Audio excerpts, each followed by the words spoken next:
And when we list those three priorities, the one that catches people's imagination is the one that is the people-to-people contact bit. But we really believe in this. The reintegration of Turkey into its immediate neighborhoods can only be facilitated if there is, and the lifting of visa regimes very much serves that. We find hundreds of thousands of Syrians visiting Turkish cities. We find many Arabs from different parts of the Arab world in Istanbul, and we see this as a two-way street. So, in view of the aspiration that the Turkish model offers to many Arab countries, I think it would be too simplistic to argue that the relationship or the neighborhood policy is simply based on a personal relationship between the leaders of the countries. That said, I acknowledge that before the Arab Spring, it was easier to manage, easier to control, and easier to direct. And the situation that we find ourselves right now is much more complicated and difficult to predict.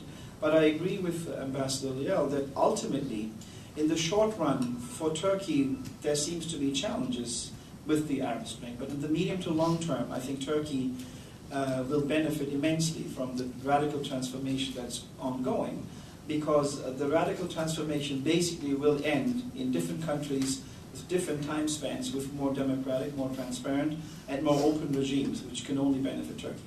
Thank you. Take questions from the audience. If you could please introduce yourself and keep your questions brief. Hi, my name is Zach Pagan. I'm from Canada. We all know and have heard that the regime, Mr. Erdogan's regime, has been considerably critical of Bashar al-Assad's human rights violations in Syria. And a report in Reuters that came out yesterday suggests, and this is not guaranteed, but that Hezbollah, in order to detract or divert attention from what's going on in Syria, is preparing for a potential war with Israel. If that takes place, do you think that Prime Minister Erdogan will be more likely to criticize Hezbollah in order to maintain his credibility on Syrian human rights, or rather would he come out at the expense, possibly, of his human rights credibility in favor of Hezbollah against Israel? Would you like to answer that, or perhaps both of you would like to say something about this? I find it very hypothetical. I don't know what Reuters report you're referring that to, but it seems unlikely to me. Ambassador Liel, are you worried about Hezbollah possibly trying to divert attention from what's going on in Syria by launching attacks against Israel? So far, there are no signs that this is going to happen. We have our direct open bill with Hezbollah. No, if you ask me, it's not one of the things that is worrying me personally, and it's not also a big issue in Israel so far. I think the day will come that the missiles will land on Israel, but I don't think that's the best time for the Hezbollah to do it. It's always good to know that Lebanon and Hezbollah, for once, are not the problem. Another question. Yes, sir. Where's the microphone?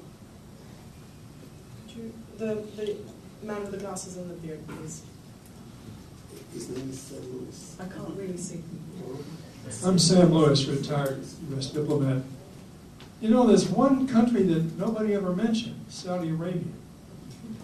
I'd love to hear somebody on this panel talk about Turkey and Saudi Arabia, and the question of where Turkey's policy over time is likely to go with respect to this major part of the Gulf. We'll start with you, Suat. All right. Well, look, we had only 10 minutes, so and she's tough. So I think Turkey's policy towards Saudi Arabia and Turkey's reintegration into the Middle East obviously will, especially in view of the Arab Spring, continue to be in flux. There's no doubt about that. As we said on the Syrian events. Turkey from now on will follow concrete facts of the ground rather than speeches. You know, maybe probably better than I do, that the whole region has in many countries, sponsor states, different interests. Lebanon is probably the primary case. But I think what needs to be known, and I'm glad you asked this question, are the difference between Turkey and Iran in the region. The Turkish foreign policy is not based on sectarian, does not have a sectarian outlook. In Iraq, we engage with all parties, be they Shiite, Muslim, Kurdish, whatever. I think Iran's major shortcoming is that it views the region from a very sectarian view, and its policies are described and defined by a sectarian point of departure. In some cases, we find other countries having similar approaches. I don't think it's working for the region. I think one reason why Turkey is attractive, because most Middle Easterners have seen what Turkish policy in Iraq is, and then Turkey does not favor one sect or the other, and has a post-sectarian approach to countries and issues in the region. Young lady in the red dress. I'm wondering if any of you can shed light. Could you introduce yourself? Oh, sorry. My name is Liel from the Washington Report on Middle East Affairs, a citizen of Morocco. My question is concerning Turkey's attempt to join the EU. How do you expect Turkey's either rejection or acceptance into the EU to affect its relationship, its neighborhood policy towards North Africa and the Middle East and the Balkans?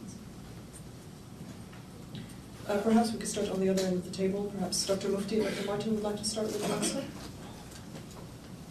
I remember asking then MP, now President Abdullah Gül, why he supported Turkey's accession into the EU many years ago. And he said the reasons are not primarily civilizational or cultural. They're not even primarily economic. And they're certainly not foreign policy oriented, because if anything, membership in the EU is going to restrict our room for maneuver and our pursuit of our various interests. And I think this very much applies to Turkey's relationship with the Arab world in the EU. There isn't much, I think, overlap other than a Turkish argument that, see, we can be a positive influence in places like Libya that can have an impact on you as well. But essentially, I think there isn't a direct relationship. If you're interested, the reason they wanted to join was to democratize Turkey further. Dr. Martin, would you like to add something? I'm not going to disagree with Dr. Malik, Dr. Mufti, sorry. Either. I think basically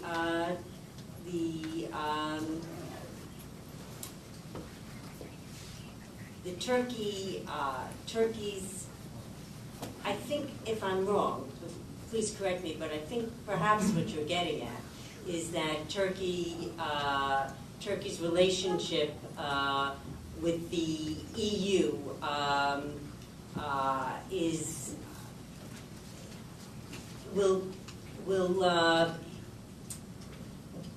what I'm trying to say is that Turkey is not identifying simply as a Middle Eastern nation. It is, I think, very much trying to act in its own national interests. And we saw that, we couldn't have seen it more clearly than we saw it in Libya. They were very slow to move in Libya simply based on their own national interests. It had nothing to do with an orientation towards the EU or towards the Middle East. It was their own economic, their own economic interests at that point. So if I'm right, that behind your question is, are they leaning more towards the Middle East rather than Europe? I think it's very much a national interest kind of approach to foreign policy, more than that.